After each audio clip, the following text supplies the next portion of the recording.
Assalamu alaikum, friends. Good day. We are starting this new chapter in network sciences, social network analysis for accounting and finance, especially, which is the diffusion and influence within a network. So, diffusion can be that of some norm within the society, it can be of some idea, it can be of some innovation, some technology. So, how the network theory or network concepts actually are involved in the diffusion as a process. So, uh, this is not going to be a dynamic network analysis, although we are studying not a point in time but a process from one point in time to another point in time, right? So, diffusion from the start of an idea and how does it diffuse in different network structures, maybe in the small world, maybe in the scale free, how much time is taken, how many agents are getting diffused, etc. etc. But it is still a static network analysis. Why? Because the network itself is not evolving. The network structure itself remains constant. We are just studying within the same network structure, within the same group structure, within the same power structure, how the things are diffusing, right? So one of the very influential or wise quote that the chapter starts with, the author starts a chapter. I have taken this from the chapter. The most harmful, hateful human misfortune is for a wise man to have no influence. I think it should be harmful. So this is something which we usually see that in all the decision making positions, at least in our country or maybe generally as well. There's a little space for the wise people. Anyway, so some of the objectives, right? I have not refined this slide, the objective slide, so maybe it is not comprehensive in the sense that it doesn't cover all the slides. So maybe you need to revise it, or maybe I will revise it and post on the LMS. So what is social diffusion? It is a process by which ideas, innovations, beliefs, insurgency sometimes spread through the group or through a network or through a society. So why we are studying diffusion with networks? So because there can be different forces behind what is getting diffused, but the mechanism has to go through the network. The process has to go through the network. If we want to see something, how something is getting diffused within a group of people or society, then we have to eventually we have to study the network, the structure of the network, because the same number of people, many other things keeping constant, but just the change in the structure of the network would make the diffusion either speedy or maybe resistant, or just recall the ring lattice network, just recall the scale free network, the small world network. Diffusion in the small world network, just 6 degrees of separation will be much speedy rather than diffusion in a ring lattice network, right? So the structure of the network, regardless of all the other things which may be constant, can influence the diffusion. So that's why we are studying diffusion with network sciences. And there is a lot of research in this, that how the diffusion take place within a network. So what to diffuse and why? Some of the social phenomena that we have to study diffusion with networks is the insurgency in societies. So when suppression does not work, uh, when addressing the insurgency just with the logical means cannot work until and unless we study the networks. So sometimes a same solution for addressing this in say one network structure won't work in another network structure. So how innovation and technology actually spread through the networks? So quality or features does not stand at the top. So the research shows that the quality of a product, the features of an ERP system, they are not as much relevant as the acceptability or the diffusion of the technology within the network, which again depends on the structures. So bad habits, logically, it's a counterintuitive to imagine that some bad habit is actually spreading, see smoking with vaping. So it has to do something with the behavior, spread of behavior, peer pressure, things like this. Why and how criminal behavior propagates, social diffusion perspective answers many of these questions. So this is why we are actually studying these two things combined. So again, some examples for each of them, right? Uh, Insurgency, industry adoption depends more on social context rather than innovation quality, health behavior, crime. So there is a theory which the author of our book discussed at the very start of this chapter, which is the strain theory, right? Which we shall discuss in the next part of the video. Okay, so this theory associated with Robert Merton, I think probably in 1955 or 1956, I don't exactly recall. So societies often culturally define goals and acceptable means to achieve those goals. So it deals with that in every society there are some goals which are culturally defined. For example, he gives the example of a Western society where American society, if you study the chapter, and he says that uh, uh, Robert maintained that usually the getting rich or having more materialistic resources in the capitalist society of West, especially in America, is the goal, and the achievable means are usually uh, uh, the education, as it mentioned, hard work and education. So these are the means in order to achieve that goal. So this is the norm. This is the norm in the society. So what happens then? So five resultant adaptations, right? So people who are actually who are to achieve these goals and they have to adopt these means. So there are five resultant behavior. The first one is the conformity. Uh, these are the set of people who accept the goals and accept the means. So they try to get highly educated. They do hard work in order to achieve that particular goal.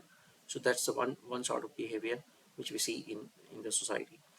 So now strength theory actually deals with those situations where the conformity is not there.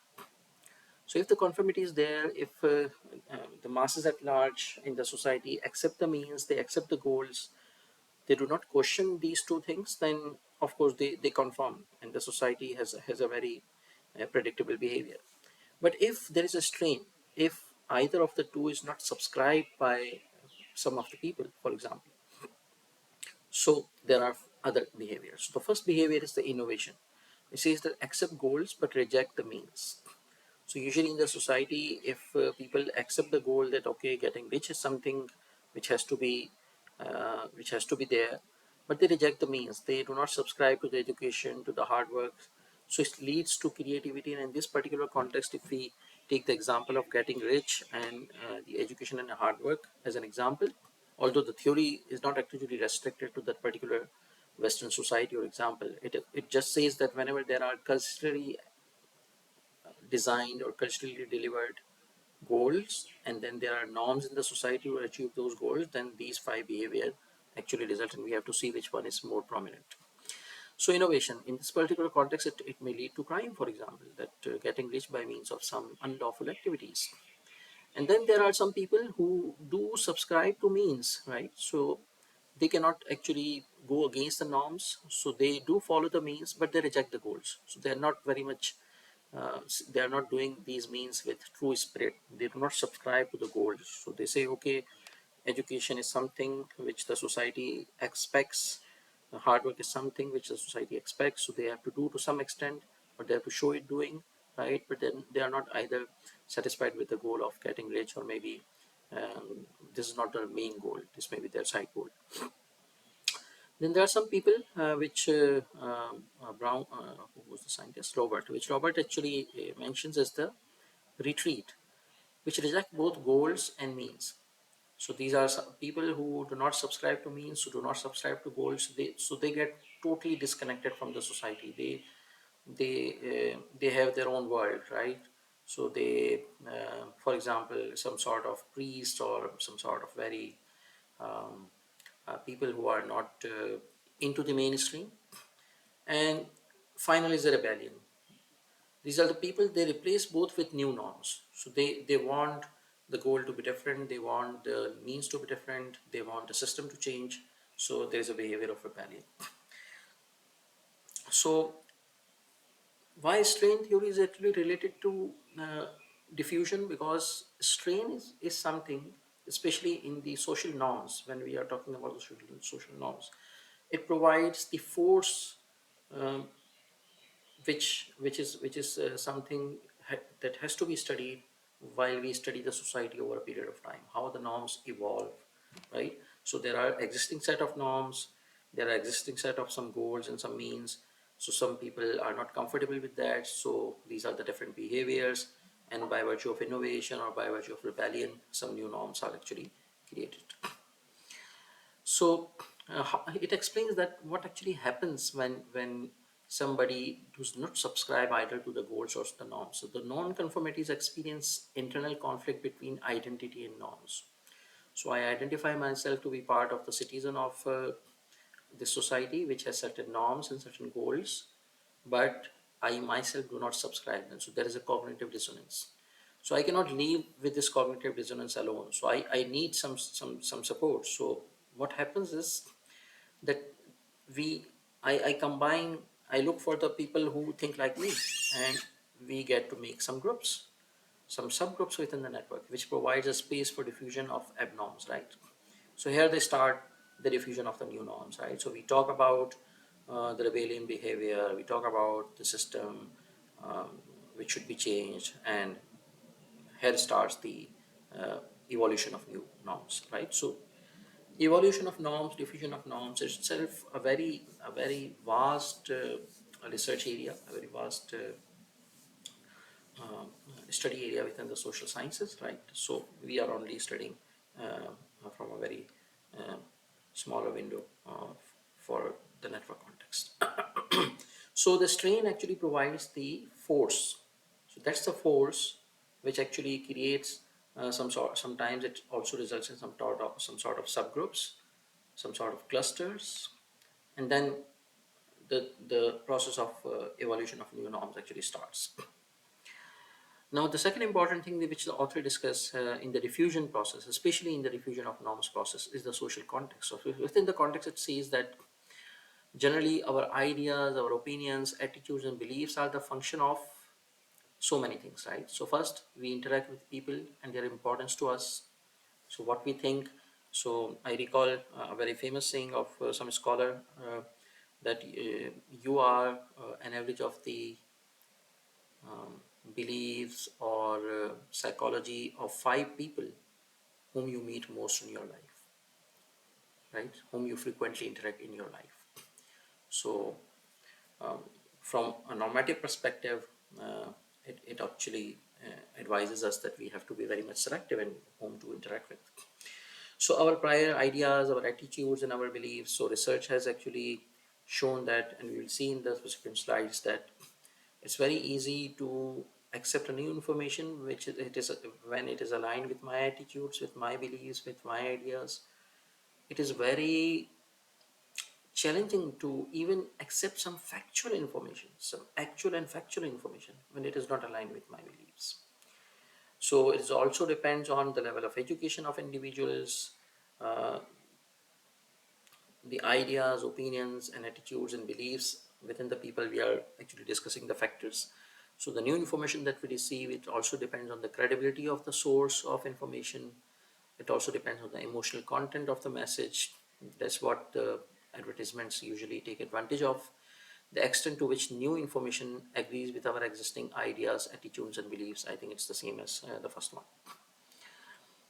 So uh, in the social context, uh, whenever there is something diffuses, so something diffuses means it's a sort of a distraction within the society. Something has to be replaced, something has to be changed. So some of the research findings in this context, that some individuals have disproportionate influence by virtue of their position in the network. So if they do something, it's more likely that people actually go for it compared to the other people in the network. So these are the opinion leaders, right? So we have discussed this at some point in time, that the people with the high degree centrality, people with the high closeness centrality, they have actually the sort of um, um, a sort of an influential role, right? And the important thing which the author discusses is that they may or may not be obvious, very much obvious, right? So a common man might not know that from where this norm, this fashion is coming from, but actually it is originating from influencers, right? The opinion leaders.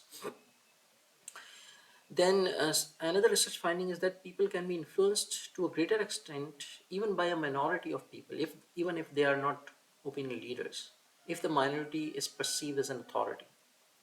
So if somebody is perceived as an authority, then even if the people don't like it, there are chances that that thing which has been triggered through that particular authority actually eventually propagates, and it's mostly related with the political economy or politics and political social science. Again, this may or may not be obvious. So, um, 20 years back, for example, the most powerful in the history of Pakistan, throughout the history of Pakistan, is the establishment, is the Pakistan Army, for example, um, the forces. But they were not very much obvious 20 years back. The common man didn't know this. This is only after these episodes, or what's known as the Project Imran Khan, is that it is very much obvious. So anyway, and now it's very much formal as well. We are actually labeled as the hard state, a sort of a hybrid system in which there is a prominent role for the armed forces. So some other research findings. Usually these ideas spread that are compatible with the existing beliefs and systems, as we just discussed. So the social context. So the idea of discussion was the social context provides a very important foundation for what is going to spread in the society, what new norms will prosper and what will not. So then the group impacts on diffusion, right? It's the fourth important phenomena or concept that the author discusses. So some of the research findings is that people are more inclined to adopt group beliefs than reality. Individuals need social acceptance. So, as I mentioned earlier, that at times factual information is discarded. Factual information is not accepted because it's not aligned with the norms of the group, right? Norms. So individuals need social acceptance. So even if there is something which is based on facts and figures, so sometimes it does not penetrate in the society because of the belief system of the society, and because the people, despite the fact that they realize that this is fact, but since it is not accepted within the society as a norm, so they do not accept it. So a very something very prominent, which I usually think is the anti-Semitism, which we now see the way this and the terrorism, the way these terms have been defined, and the way these terms have been made to mean. So everybody, I think, every educated person, every rational person accept that this is not what it's supposed to be, but it's very difficult to go away with the social norms, especially in the West. So Nehan and Raffler, they also mentioned this, that citizens reject certain facts when they contradict their political group values. So again, there are plenty of examples, right? So one set of people says that the economy is progressing, another set of people says that the economy is actually degrading, and what is economy is doing is actually based on some factual KPIs, right? So again, the things are factual, but because of the association with the social side, the inferences are different. So individuals' perception of reality may be influenced by those with whom they share social connection, right? So this is the Ash experiment, a very interesting experiment. If you find some time, just explore this experiment. He did these experiments with 125 or 120 plus individuals, and he found that actually people do not trust their own intellect at times when all the peers are actually of a different opinion. So if you ask me something, uh, the answer of which is very much obvious to me, but all the people around me are of different opinion about that, then I am actually influenced by the peers, right? So this was his finding. So actual benefit or value of the innovation. not as important as the social structure through which it is diffused, right? So I I usually say, because it is something that has to do with my experience as an instructor. I teach SAP courses as well, SAP integrated courses.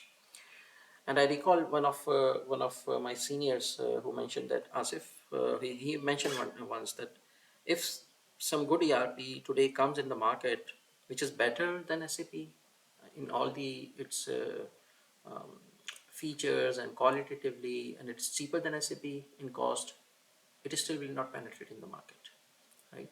So the innovation that penetrates in the market are not actually based on what features they deliver, uh, how important they are, what are the benefits, right?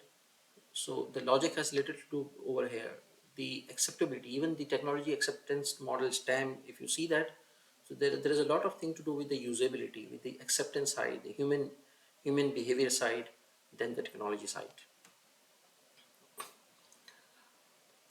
So some other research finding within the group impacts is that for new ideas must influence opinion leaders first to achieve change. So there are some change agents who want change, and there are some opinion leaders. So especially in the context of organization, we have witnessed a plenty of case studies where the change agents, which is most likely the management, they want some change to take place within the organization.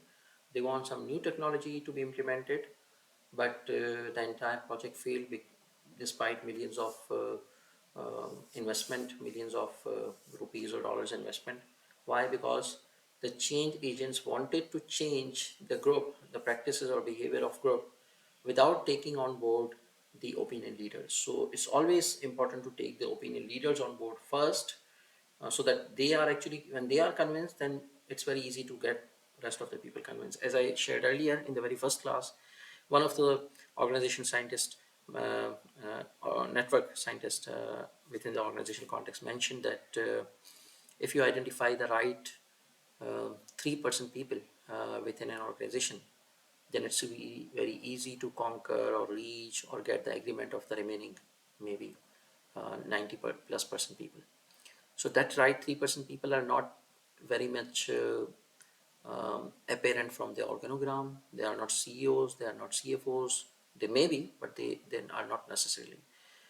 These 3% people cannot be spotted through their job descriptions. So that is something the opinion leaders has to be tagged when there is a social change process, and then only the change agent should go forward. So some other research findings: tightly connected groups are prone to groupthink. So if there is a dense cluster, if there is a component, if there is a clique, then to change the norms of that particular sort of network is more difficult. To introduce something new in that particular network is more difficult, right? Because all the people have actually agreed upon, they all have connections with one another, and they all agreed upon certain norms of the group. So groups can exert higher conformity, more extreme views, and implicit pressure to influence opinions, leading to higher confirmation. Right. So groups as a whole, uh, uh, they also have a conformity pressure. So even the opinion leaders, if they do something which looks like very much rebellion to the overall norms of the group, so they are altogether discarded, right? So it's very difficult to get them to believe something, or maybe to accept something which traditionally they have not been doing so. So it's a gradual process then.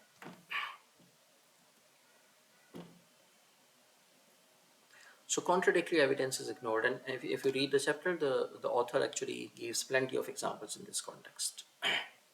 So I stop this video over here, and so that you can take a break, and then in the next half, or maybe next part of the video, second part of the video, I shall complete the rest of the content.